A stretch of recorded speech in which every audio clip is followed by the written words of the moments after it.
স্বল্প সময়ের মধ্যেই এই ঐতিহাসিক মামলার রায় ঘোষণা হবে। অবশেষে সকল জল্পনা কল্পনার অবসান ঘটিয়ে কপ উঠতে যাচ্ছে তাহলে হিটু শেখের। সাক্ষী দিয়েছে ঢাকা মেডিকেল কলেজ অ্যান্ড হাসপাতালের সেই দুই চিকিৎসক।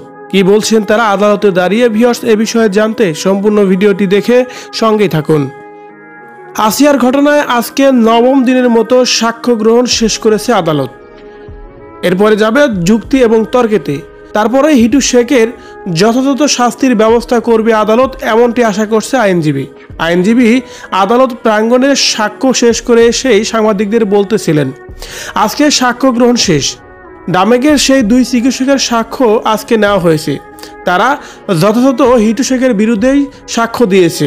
এমনকি আদালত আমাদের কোনো প্রকার কাগজ এবং দলিল ছাড়াই মুখের কথার উপর ভিত্তি করেই সাক্ষ্য গ্রহণের দিন শেষ করেছেন। এরপরে যুক্তিতর্কে গিয়ে হিটু শেখের যথাযথ শাস্তির ব্যবস্থা করবে আদালত, কথাগুলো বলছিলেন আসিয়ার পক্ষের আইনজীবী।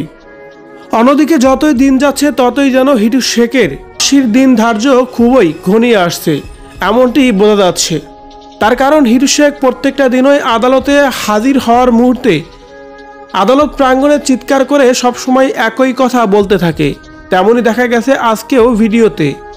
হেলমেট পরা অবস্থায় মুখ বন্ধ থাকলেও সেই মুহূর্তেই হিটু শেখ শুধু বারবার একটা কথাই বলতেছিলেন, আমার বেটার বউ হামিদাকে ধরেন, তাকে ধরলেই আসল সত্য বেরিয়ে আসবে, আমাদেরকে মিথ্যাভাবে ফাঁসানো হচ্ছে। ভিউয়ার্স, আজকে আদালতের সাক্ষ্য গ্রহণ শেষে বলাই চলে যে হিটু শেখের রায় খুব দ্রুতই হতে যাচ্ছে। তার কারণ আসিয়ার এই ঘটনা নিয়ে সারা বাংলাদেশ জুড়েই রীতিমতো তুলকালাম সৃষ্টি হয়ে গিয়েছিল। আর সেই পরিপ্রেক্ষিতেই এই ঘটনার বিচার যেন খুব দ্রুত হয়, সেই পদক্ষেপে আগাচ্ছে আদালতের এমন কাজকে আপনি কিভাবে দেখছেন? কমেন্ট করে জানিয়ে দিন কমেন্ট বক্সে।